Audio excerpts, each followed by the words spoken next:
বিসমিল্লাহির রহমানির রহিম। প্রিয় আবাতেকিয়া মোহাম্মদিয়া কামিল মাদ্রাসার জীববিজ্ঞান বিষয়ের শিক্ষার্থীরা, আসসালামু আলাইকুম ওয়া রাহমাতুল্লাহি ওয়া বারাকাতুহু। আশা করি তোমরা যে যেখান থেকে এই অনলাইন লাইভ ক্লাসে সংযুক্ত হয়েছে ভালো আছো ও সুস্থ আছো। আমার এই অনলাইন লাইভ ক্লাসে সংযুক্ত থাকার জন্য তোমাদেরকে ধন্যবাদ। আমি তোমাদের জীববিজ্ঞান বিষয়ে অধ্যায় 1 পাঠ 5 নিয়ে আজকে আলোচনা করব। আমার আলোচনার আজকের বিষয়বস্তু হলো কোষ ঝিল্লি।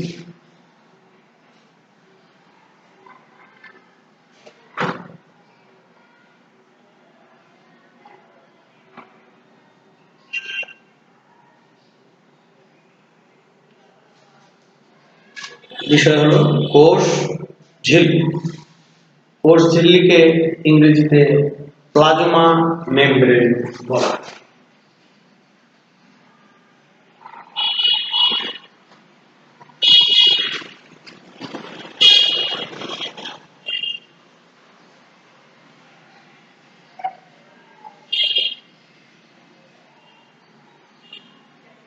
Plasma membrane. তো এই কোষ ঝিল্লি সম্পর্কে আলোচনা করার আগে পূর্বের যে 4টি পাঠ আমি তোমাদের পড়িয়েছি সে সম্পর্কে একটু অবগত করতে চাই। প্রথম ক্লাসটা ছিল কোষ সম্পর্কে, দ্বিতীয় ক্লাসটি ছিল উদ্ভিদ কোষ ও প্রাণী কোষের পার্থক্য সম্পর্কে, তৃতীয় ক্লাসটি ছিল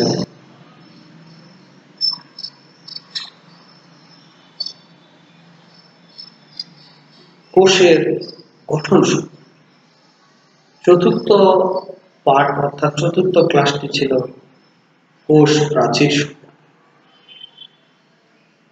আজকে আমি তোমাদের কোষ ঝিল্লি সম্পর্কে আলোচনা করব। তোমরা এই অনলাইন লাইভ ক্লাসে আমার সঙ্গে থাকবে। আশা করি বিষয়টি তোমরা ভালোভাবে বুঝতে পারবে। তো যাক, আমরা কোষ ঝিল্লি সম্পর্কে আজকে আলোচনা করব। প্রথমে আমরা কোষ ঝিল্লির সংজ্ঞা সম্পর্কে জেনে নিই। এটি হলো কোষ প্রাচীরের ঠিক নিচে, আগের ক্লাসে যে পড়িয়েছিলাম কোষ প্রাচীর, এরকম যদি একটু কোষ হয় বাইরে কোষ প্রাচীর ছিল, এই কোষ প্রাচীরের ঠিক নিচে প্রোটোপ্লাজম, কোষের ভিতরে যে প্রোটোপ্লাজম অংশটি ছিল, এই প্রোটোপ্লাজমকে ঘিরে আবৃত সজীব ঝিল্লি, যেটা এটাকে আমরা কোষ ঝিল্লি বলতে পারি। এর আগে যে কোষ প্রাচীর পড়ছিলাম এটা আমরা বলছিলাম একটি নির্জীব কোষ। তাহলে আমরা কোষ ঝিল্লি ও কোষ প্রাচীরের মধ্যে পার্থক্য একটি পেলাম, যেটা হলো কোষ প্রাচীর নির্জীব এবং কোষ ঝিল্লি হলো সজীব কোষ। এটি একটি পার্থক্য।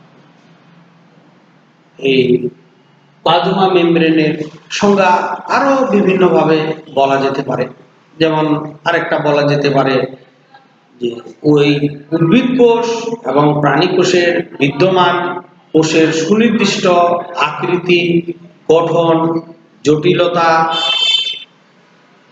কোষ মধ্যস্থ বিভিন্ন অঙ্গাণুর সক্রিয়তা ইত্যাদি গুরুত্বপূর্ণ কাজ যে ধরনের বিশেষ সূক্ষ্ম জটিল রাসায়নিক গঠন বিশিষ্ট পর্দা বা আবরণী দ্বারা নিয়ন্ত্রিত হয় তাকে কোষ ঝিল্লি বলা হয়।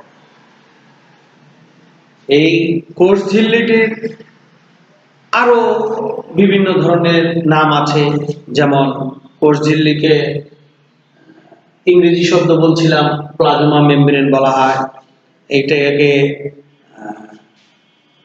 সাইটো মেমব্রেনও বলা হয়। কোষ ঝিল্লি যেটা প্লাজমা মেমব্রেন, সাইটো মেমব্রেনও বলা হয়। বর্তমানে এটিকে নতুন আরেকটি নামকরণ হিসেবে আখ্যায়িত করা হচ্ছে, সেটি হলো বায়ো মেমব্রেন। তো অনেকগুলোই নাম আছে, এই নামগুলো আমাদের জেনে রাখতে হবে যে বিভিন্ন সময় বিভিন্ন ধরনের নাম দিয়ে পরীক্ষায় প্রশ্ন হতে পারে। Plasma membrane, cyto membrane, bio membrane, এই সমস্ত নামগুলো হতে পারে। তো এই জানলাম আমরা কোষ ঝিল্লির সংখ্যা।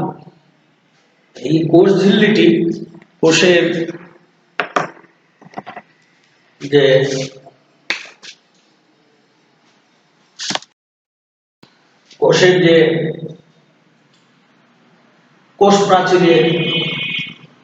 কোষ প্রাচীরের ভিতরে যে পর্দাটি থাকে, এটি মাঝে মধ্যে আঁকা বাঁকা বা ভাঁজের সৃষ্টি হয়। এই ঝিল্লিটির স্থানে স্থানে যে ভাঁজ হয়, এই ভাঁজ গুলোকে সাধারণত মাইক্রোভিলাস বলা হয়। ভাঁজগুলো আঙ্গুলের মতো, অপেক্ষাকরের মতো ভাঁজ বিভিন্ন জায়গায় হতে পারে, এগুলোকে আমরা মাইক্রোভিলাস। এক বচনে এটাকে মাইক্রোভিলাস বলা হয় এবং বহু বচনে মাইক্রোভিলাই বলা হয়। আবার এই ভাঁজটি যখন বড় ধরনের হয়ে একটি গহ্বরের মতন সৃষ্টি করে, তখন এটাকে পিনোসাইটিক ফসকাও বলা হয়। তাহলে আমরা কোষ ঝিল্লির যে বিভিন্ন নাম আছে, নামগুলো জানলাম, কোষ ঝিল্লির বা প্লাজমা মেমব্রেনের সংজ্ঞা জানলাম, এবং এই প্লাজমা মেমব্রেনের যে ভাঁজ থাকে, মাঝে মধ্যে ভাঁজ করে যায়, এই ভাঁজগুলোকে আমরা মাইক্রোভিলাই বলি, এটা সম্পর্কে জানলাম। এবং এই ভাঁজটি আবার বড় ধরনের হইলে এটাকে পিনোসাইটিক ফসকা বলা হয়। তাহলে আমরা শিখতে পারলাম যে পিনোসাইটিক ফসকা কি, এটা আমরা এইভাবে লিখতে পারি। তোমরা নোট রাখতে পারো যে কোষ ঝিল্লির মধ্যে নতুন যে শব্দগুলো হলো, এটা হলো মাইক্রোভিলাই।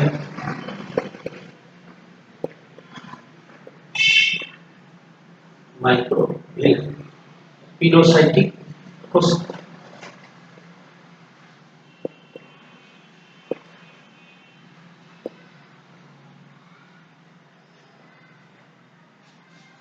মাইক্রোভিলাই কি বা পিনোসাইটিক ফসকা কি, এমনটিও প্রশ্ন করা যেতে পারে যে এটি কোথায় থাকে। তাহলে এটা উত্তর হবে কোষ ঝিল্লিতে মাইক্রোভিলাই থাকে এবং পিনোসাইটিক ফসকা কোষ ঝিল্লিতে থাকে বা পাওয়া যায়। এবার আমরা সেল মেমব্রেন বা কোষ ঝিল্লির গঠন সম্পর্কে, কোষ ঝিল্লির গঠন, এটাকে ইংরেজিতে স্ট্রাকচার অফ সেল মেমব্রেন বলা হয়। Structure of cell membrane. কোষ ঝিল্লির গঠন ব্যাখ্যা করতে গিয়ে প্রথমে ডেনিলি এবং ডেভসন নামে দুজন বৈজ্ঞানিক 1943 সালে সর্বপ্রথমে সুনির্দিষ্ট মডেল প্রস্তাব করেন এবং স্যান্ডউইচ নামে একজন বৈজ্ঞানিক এই মডেলটির নাম দেন প্লাজমা মেমব্রেন বা কোষ ঝিল্লি। আমি আবার বলছি, কোষ ঝিল্লির গঠন ব্যাখ্যা করতে গিয়ে ডেনিলি অ্যান্ড ডেভসন 1943 সর্বপ্রথম একটি সুনির্দিষ্ট মডেল প্রস্তাব করেন। এই প্রস্তাবটি স্যান্ডউইচ মডেল নামে পরিচিত। এটি একটু গঠনের ক্ষেত্রে ব্যাখ্যা। এই যে বৈজ্ঞানিক নাম বললাম আমি, ড্যানিলি অ্যান্ড ডেভসন, স্যান্ডউইচ, তাদের মতে ঝিল্লিটি দ্বি-স্তর বিশিষ্ট। দ্বি-স্তর বিশিষ্ট।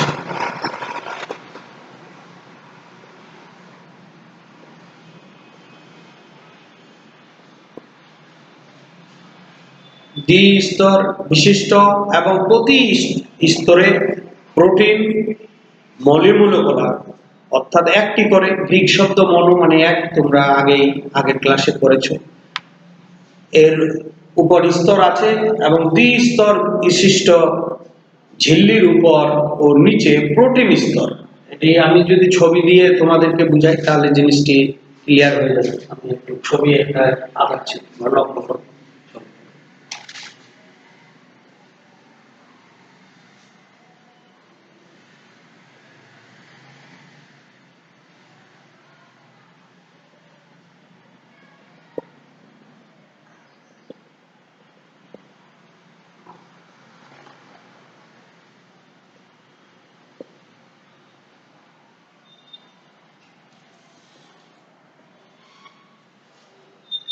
এটি একটি স্তর, এটিকে যদি আমরা প্রোটিন স্তর,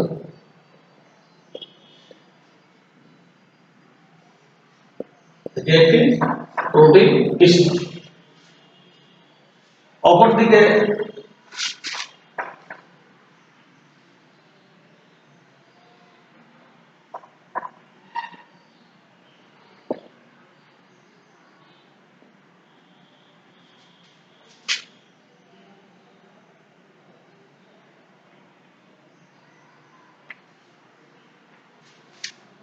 আরেকটি প্রোটিন স্তর। এই প্রোটিন দুটো স্তরের মধ্যখানে আর একটি স্তর থাকে যেটিকে বলা হয় লিপিড স্তর। এটা আমরা ছবির মধ্যে দিয়ে পাচ্ছি।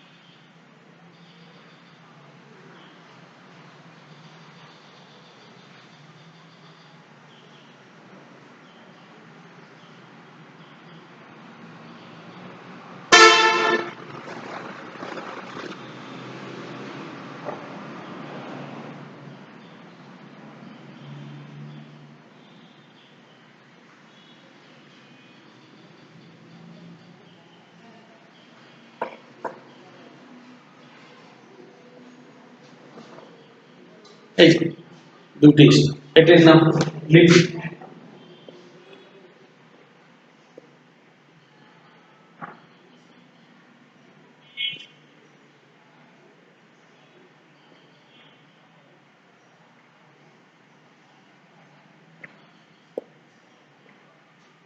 মধ্যখানে একটা ফাঁকা।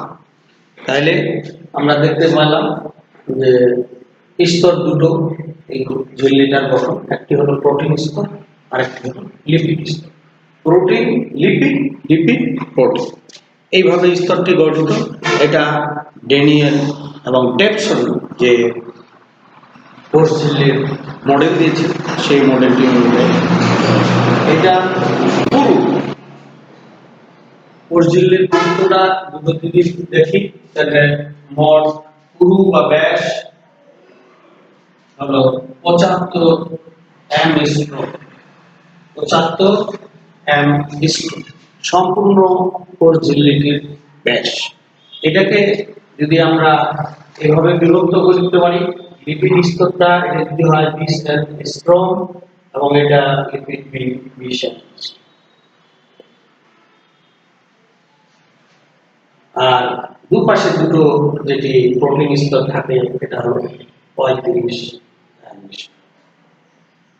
তাহলে এই তিনটি যোগ করলে আমরা পাই 20 + 20 + 35 সমান 75 m²। এটি হলো ড্যানিয়েল ডেভসন কর্তৃক যে মডেল। দ্বিস্তরিক, তার ভিতরে একটা হলো প্রোটিন স্তর, একটা হলো লিপিড স্তর। প্রোটিন স্তরটা বাইরে থাকে, লিপিড স্তরটা পরে থাকে। এই যে লিপিড স্তরটা রয়েছে, এটার যে ছবিটি দেখানো হচ্ছে গোলাকার যে অংশটি, এটা হলো ফসফেট, পানি গ্রাহী।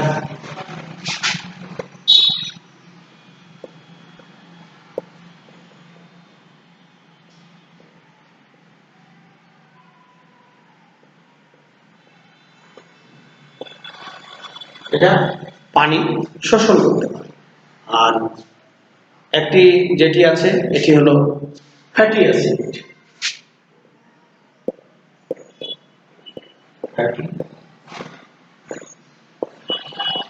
এই স্তরটি পানি বিকর্ষে, অর্থাৎ পানিকে কোষের ভিতর থেকে বের করে, এবং যেটা ফসফেট গ্রুপ এটা পানিটাকে শোষণ করে ধারণ করে। এই হলো ড্যানিয়েল এবং ডেভসন কর্তৃক যে কোষ ঝিল্লির মডেল ছিল সেটি। এই ড্যানিয়েল ডেভসন বাদেও কোষ ঝিল্লি বা প্লাজমা মেমব্রেন গঠন সম্পর্কে অনেক বৈজ্ঞানিক তত্ত্ব দিয়েছেন, যেমন ব্যানসন মডেল। এই কোষ ঝিল্লির আরেকটি মডেল দিয়েছেন ব্যানসন নামে একজন বৈজ্ঞানিক, তার নাম অনুসারে এটির নামকরণ করা হয়েছে ব্যানসন মডেল। এবং লেন্ডা এবং সিঙ্গার মডেল, দুইজন বৈজ্ঞানিক একত্রে মিলে এই মডেলের নাম দিয়েছিলেন, সেটির নাম হলো লেনার্ড অ্যান্ড সিঙ্গার মডেল। তারপরে আরেকজন বৈজ্ঞানিক আছে রবার্টসন এর ইউনিট মেমরি, রবার্টসনের ইউনিট মেমরি, এবং এটাকে আরেকটি মডেল বলা যেতে পারে যেটাকে বলা হাইপোথেসিস মডেল। এছাড়াও ফ্লুইড মোজাইক মডেল নামে রবার্টসন একটি মডেল আবিষ্কার করেছেন এবং বর্তমানে এটি সর্বজন স্বীকৃত। এইসব যে মডেলগুলো যে কয়েকটি আছে, এইসব মডেলের মধ্যে সবচেয়ে গ্রহণযোগ্য মডেল হলো ফ্লুইড মোজাইক মডেল। এটি S J singer and I নিকেলসন 1972 সালে।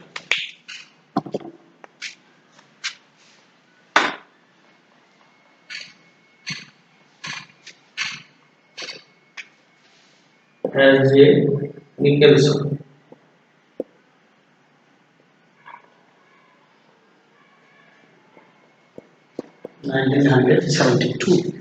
1972 সালে এই মডেলটি আবিষ্কার। এই মডেলটার বর্ণনা এভাবে বলা যেতে পারে, এই বৈজ্ঞানিকদের ধারণা অনুসারে প্লাজমা মেমব্রেনের নিকটে সুস্থির পর্দা নয়, বরং এটি তরল এবং সে কারণে নিয়মিত পরিবর্তনশীল। আমি আবারও বলছি, প্লাজমা মেমব্রেনের নিকট যে নিরেট পদার্থটি থাকে এটি সুস্থির পর্দা নয়, এটি একটি তরল এবং সে কারণে নিয়মিত পরিবর্তনশীল একটি সক্রিয় পর্দা। এই পর্দার মধ্য দিয়ে এই উপাদানগুলো যাতায়াত করে এবং এটি পরিবর্তনশীল। এটা দ্বিস্তরী তরল, কার্বোহাইড্রেট, কোলেস্টেরল ইত্যাদি বিভিন্ন মাত্রায় মোজাইকের ন্যায় বিন্যস্ত থাকে, তাই এই মডেলটিকে আবার ফ্লুইড মোজাইক মডেল নামে অভিহিত করা হয়েছে। এই ফ্লুইড মোজাইক মডেলটির চিত্র যদি আমরা একটু লক্ষ্য করি তাহলে দেখা যাবে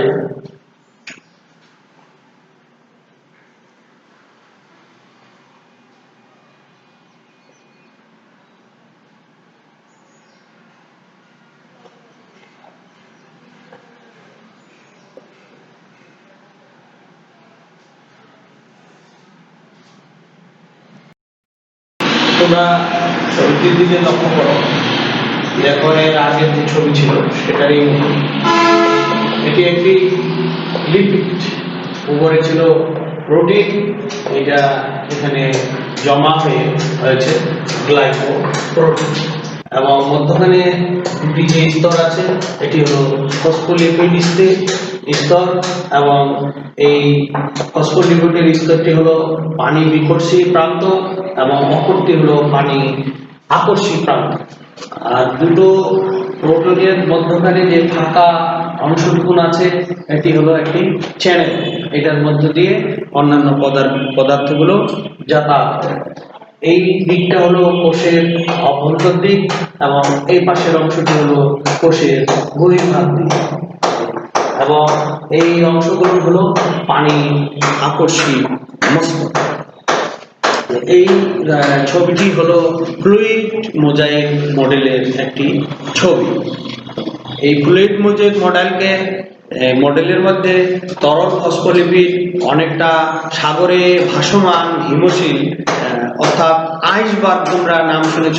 এই আইসবার্গের অনুরূপ প্রোটিন অণুর একটি অদ্ভুত সাদৃশ্য এটার সাথে পাওয়া যায়, এই জন্য এটাকে আইসবার্গ মডেলও বলা হয়। তাহলে ফ্লুইড মোজাইক মডেলকে আইসবার্গ মডেলও বলা হয়। তাহলে আমরা বলতে পারি ফ্লুইড মোজাইক মডেলের অপর নাম আইসবার্গ মডেল, বা আইসবার্গ মডেলের আরেক অপর নাম হলো ফ্লুইড মোজাইক মডেল। এবার আমরা জানবো প্লাজমা মেমব্রেনের মধ্যে রাসায়নিক উপাদান। প্লাজমা মেমব্রেনের মধ্যে কি কি রাসায়নিক উপাদান থাকতে পারে আমরা জেনে নিই। যেমন ধরি প্লাজমা মেমব্রেন বা কোষ ঝিল্লির মধ্যে প্রথম যে উপাদানটি থাকে রাসায়নিক উপাদান, এটি হলো আমরা আগে করলাম প্রোটিন। প্রোটিন এটা 60% থেকে 80% প্রোটিন থাকে, 60 থেকে 80%। এরপরে যে জিনিসটা আমরা করলাম এটা হলো লিপিড। লিপিডটা মাঝে মধ্যে ফসফোলিপিড ও কোলেস্টেরল হিসাবে থাকে। লিপিড বা ফসফোলিপিড,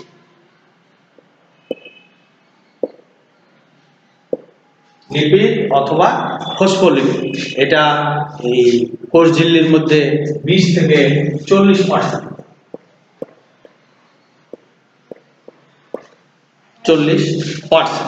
এরপরে আরেকটা উপাদান, রাসায়নিক উপাদান থাকে যেটির নাম হলো শর্করা বা কার্বোহাইড্রেট। কার্বোহাইড্রেট এটা 5%।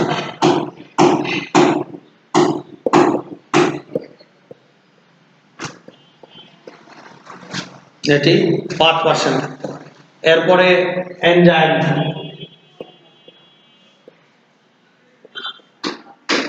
এনজাইম এটা মোটামুটি 30 প্রকার এনজাইম এটার মধ্যে থাকতে পারে। তারপরে লবণ থাকে, কোষ ঝিল্লির মধ্যে লবণ থাকে। অ্যান্টিজেন থাকে,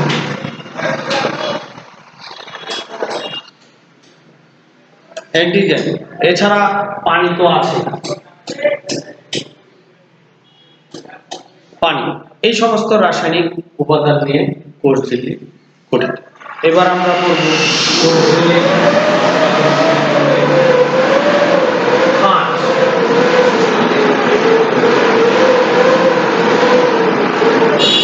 কোষ ঝিল্লি বা প্লাজমা মেমব্রেনের কাজ। এইটা কি কি কাজ করতে পারে আমরা আগে কোষ প্রাচীর করছিলাম, এখান থেকেও আমাদের একটা ধারণা আছে এখানে কাজ করে। কোষ ঝিল্লিটা একটা সীমানা নির্ধারণ, সুনির্দিষ্ট একটা কোষ কত দূর জায়গা পর্যন্ত থাকবে এর মধ্যে একটা কাজ, সীমানা নির্ধারণ করতে হবে। তারপরে এই কোষকে বাইরের পরিবেশ থেকে কোনো কিছু আঘাত যদি হয় এটা আঘাত থেকে রক্ষা, 2 নম্বর আঘাত থেকে রক্ষা, আঘাত থেকে রক্ষা করতে। তারপরে এই কোষের থেকে বাইরের আর একটা কোষ থাকবে, এই বহুকোষীয় পরিবেশ থেকে এটাকে প্লাজমা মেমব্রেন অর্থাৎ কোষ ঝিল্লিটা পৃথক করে রাখে। অভিস্রবণ প্রক্রিয়ায় 3 নম্বর তাহলে পৃথক করে রাখে, অন্য কোষ থেকে পৃথক করে।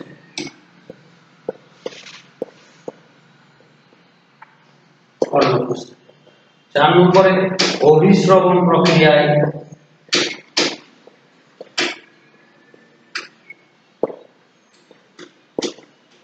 অভিস্রবণ প্রক্রিয়ার মাধ্যমে কোষের অভ্যন্তরে সাইটোপ্লাজমের ঘনত্ব এবং সমতা বজায় রাখে, মানে কখন কোন দিকে কতটুকু তার সমতার প্রয়োজন হয় এটা। তারপরে শ্বসন প্রক্রিয়ায় শারীরবৃত্তীয় কাজ সংগঠিত হওয়ার পরে শক্তি পরিবহনে সাহায্য করে। এছাড়াও আরো অনেকগুলো কাজে প্লাজমা মেমব্রেন থাকে। তো আমি প্রতি ক্লাসেই তোমাদের দু একটি বাড়ির কাজ দিয়ে রাখি। তো আজকে বাড়ির কাজ হিসাবে তোমাদেরকে আমি দিতে পারি, গত ক্লাসে আমি পড়িয়েছি তোমাদের কোষ প্রাচীর।